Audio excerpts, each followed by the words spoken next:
Index fund or ETF. You've probably heard both terms thrown around by finance influencers, and honestly, they sound almost identical. Both track the market. Both are considered safe. Both get recommended by basically every finance YouTuber out there. So why do people keep treating them like two completely different decisions? In this video, I'm going to break down exactly what separates an index fund from an ETF, how each one actually works behind the scenes, what they cost you, and most importantly, which one makes more sense depending on who you are as an investor. A quick disclaimer, this is not financial advice. This video is purely educational. Let's start with the basics, because you can't compare two things properly if you don't understand what each one really is. An index fund is a type of fund that copies a list, or index, of companies. It doesn't try to guess winners. It just holds everything in that index, in proportion to how big each company is. If the S&P 500 goes up, your index fund goes up roughly the same amount. An ETF, or exchange-traded fund, does something very similar. It also tracks an index in most cases. But here's where things start to diverge, and this is the part most beginners get wrong. An ETF trades like a stock. You can buy it and sell it any time the market is open, and the price moves in real time throughout the day. An index fund, on the other hand, is only priced once, after the market closes. That price is called the net asset value. So if you place an order to buy an index fund at 11 a.m., nothing happens right away. Your trade gets processed at the end of the day, at whatever price the fund settles at. If you place an order for an ETF at 11 a.m., it executes immediately, at the price shown on the screen at that exact moment. That might sound like a small technical difference. It's not. It changes how each one fits into your life as an investor. Now let's talk about cost, because this is usually where people assume there's a clear winner. Both index funds and ETFs are known for being cheap. Their expense ratios, the annual fee you pay just to hold them, are usually somewhere between 0.03% and 0.2% per year. That means on a $10,000 investment, you might pay somewhere between $3 and $20 a year. Incredibly low, right? That's the whole point. Neither one is paying a manager to actively guess what to buy. They're just following the index. But there's a hidden cost that a lot of beginners completely overlook: how you actually buy them. Many index funds require a minimum investment. Some ask for $1,000 or $3,000 just to get started, depending on the provider. ETFs don't usually have that barrier. You can often buy a single share, sometimes even a fraction of a share, for as little as $10 or $20. This is a big deal if you're just starting out and don't have a large lump sum ready to go. On the flip side, ETFs can come with a small cost that index funds usually avoid: the bid-ask spread. Since ETFs trade like stocks, there's a tiny gap between the price you can buy at and the price you can sell at. It's usually a few cents, not a huge deal for long-term investors, but it's a cost that technically doesn't exist with a traditional index fund. So who's really winning on cost?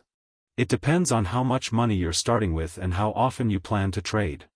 For most long-term investors, the difference is close to negligible. But if you're someone who wants to start small and build up gradually, the accessibility of ETFs usually gives them the edge. Now let's talk about risk, because people often assume index fund and ETF mean the exact same level of risk. That's not entirely true either. Since both typically track the same kinds of indexes, the underlying risk is similar. If you buy an S&P 500 index fund and an S&P 500 ETF, you're exposed to the same 500 companies. Same diversification. Same market ups and downs. But because ETFs trade throughout the day, they carry one extra risk that index funds don't: the temptation to trade too much. When you can watch the price move minute by minute, it's a lot easier to panic during a dip and sell at the worst possible time. Index funds, because they only price once a day, naturally force a bit more patience on you. That sounds like a small psychological detail, but it's actually one of the biggest reasons some investors underperform their own investments. It's not about the product, it's about the behavior the product encourages. Let's move into who each one is really built for. Index funds tend to work best for people who want to set it and forget it. If you're the type of person who sets up an automatic monthly contribution and doesn't want to think about it again until retirement, an index fund fits that lifestyle perfectly. You're not tempted to check prices 5 times a day because, well, the price barely updates anyway. ETFs tend to work best for people who want more flexibility. Maybe you don't have a large lump sum to meet a fund's minimum. Maybe you want the ability to buy or sell at a specific price point during the day. Maybe you like the idea of holding your investment in a regular brokerage account without dealing with fund-specific paperwork. ETFs give you that control. Let's look at a simple comparison to make this more concrete. Imagine 2 people, Maria and David, both starting with $2,000 to invest, both choosing to track the S&P 500. Maria picks a traditional index fund. The provider requires a $1,000 minimum, so she puts in her $2,000 all at once. From that point on, she sets up automatic monthly contributions of $200, and she genuinely doesn't check her account for months at a time. Her trades always execute at the end-of-day price, and honestly, she doesn't even know what that price was on any given day. She just trusts the system. David picks an ETF tracking the same index. Since there's no minimum, he starts with just $200 to test the waters, buying a few shares right away. Over the next few months, he adds more whenever he has extra cash, sometimes watching the price during the day and buying when it dips slightly. He likes having that control. A year later, assuming the market performed the same for both of them, their returns end up almost identical, because they're tracking the exact same index. The real difference isn't in their profits. It's in their experience. Maria built a habit of consistency without ever feeling tempted to time the market. David built a habit of engagement, but also opened himself up to more decision-making, and more chances to make an emotional mistake. This is actually backed by real investor behavior studies. Research from firms like Morningstar has repeatedly shown something called the behavior gap, the difference between the returns a fund actually produces and the returns investors actually earn. The investors who trade more frequently earn less than the fund itself, simply because of poorly timed buying and selling. Meanwhile, investors who set up automatic contributions and rarely touch their account tend to capture returns much closer to the fund's actual performance. So here's the uncomfortable truth: the better product on paper isn't necessarily the better product for you. If you know yourself well enough to admit you'd be checking your ETF price every day and getting anxious about every red candle, an index fund might actually protect you from your own worst habits. And if you know you need the flexibility to start small, or you specifically want control over your entry price, an ETF gives you tools an index fund simply can't.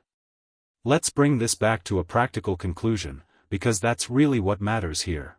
If you're someone who wants true hands-off investing, who values discipline over control, and who doesn't want the temptation of checking prices throughout the day, an index fund is probably the better fit. It naturally builds the kind of patience that long-term investing rewards. If you're someone who's starting with a smaller amount of money, who wants flexibility in when and how you buy, or who simply prefers using a normal brokerage account without fund-specific requirements, an ETF is probably the better fit. Just be honest with yourself about whether that flexibility will help you or hurt you. And here's the thing worth remembering: for most long-term investors tracking the same index, the actual investment itself is nearly identical. The real decision isn't really about the product. It's about knowing your own behavior, and choosing the version that keeps you consistent. Even Warren Buffett, who's recommended low-cost index investing for decades, has made the same point again and again: the biggest threat to your returns usually isn't the market. It's your own reaction to it. That's everything I wanted to cover today to clear up the confusion between index funds and ETFs. Thanks for watching, and I'll see you in the next videos.